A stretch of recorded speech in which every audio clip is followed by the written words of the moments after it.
आज बात करते हैं जाकिर खान की।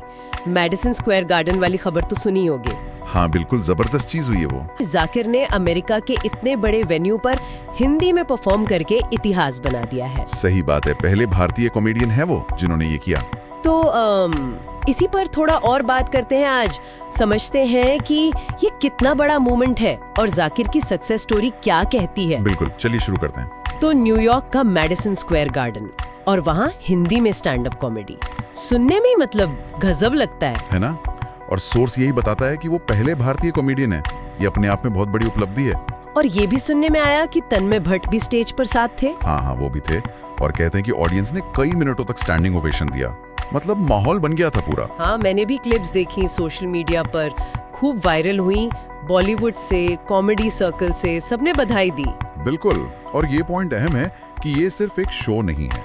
ये इंडियन कॉमेडी और खासकर हिंदी कॉमेडी के लिए एक ग्लोबल पहचान मिलने जैसा है। मतलब ये दिखाता है कि अब रीजनल भाषाएं भी ग्लोबल स्टेज पर जगह बना रही हैं। एग्जैक्टली, वही बात है।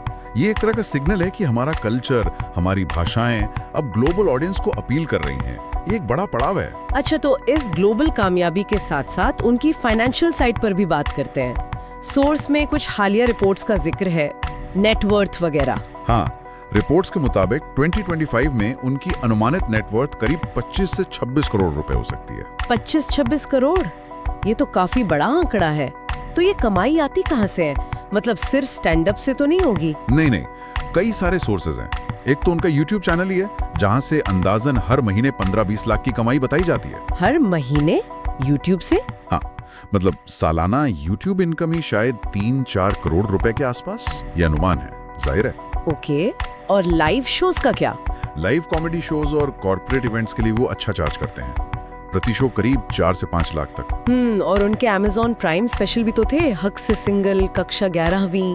बिल्कुल, तथास्तु भी वो बहुत हिट रहे, उनसे भी अच्छी इनकम हुई होगी। और फिर ब्रांड एंडोर्समेंट्स भी हैं, कई ब्रांड्स के साथ जुड़े हुए वो। तो मतलब पूरा एक इकोसिस्टम है। Digital presence, live performance, streaming special, brands, सब कुछ मिलाकर।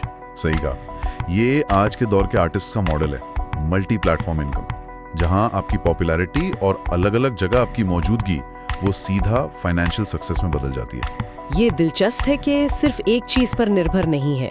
हाँ, ये डाइवर्सिफिकेशन जरूरी भी है शायद।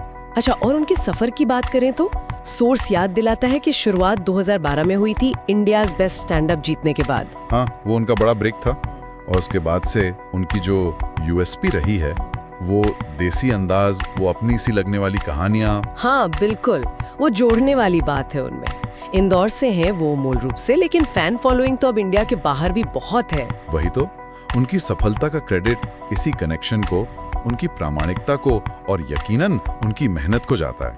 मतलब ये साबित करता है कि आप अपने कल्चर, अपनी जड़ों से जुड़े रहकर भी ग्लोबल ऑडियंस तक पहुंच सकते हैं। बिल्कुल, और शायद यही वजह है कि उनकी बातें लोगों को सच्ची लगती हैं, भरोसेमंद लगती हैं। तो अगर हम समराइज करें, मैडिसन स्क्वायर गार्डन में एक ऐतिहासिक हिंदी परफॉर्मेंस, करोड़ों की नेटवर्थ का अनुमान, कमाई के कई सारे रास्ते और इंदौर से निकलकर एक ग्लोबल कॉमेडियन बनने का सफर। हाँ, ये पूरी कहानी है टैलेंट और कंसिस्टेंट मेहनत का नतीजा।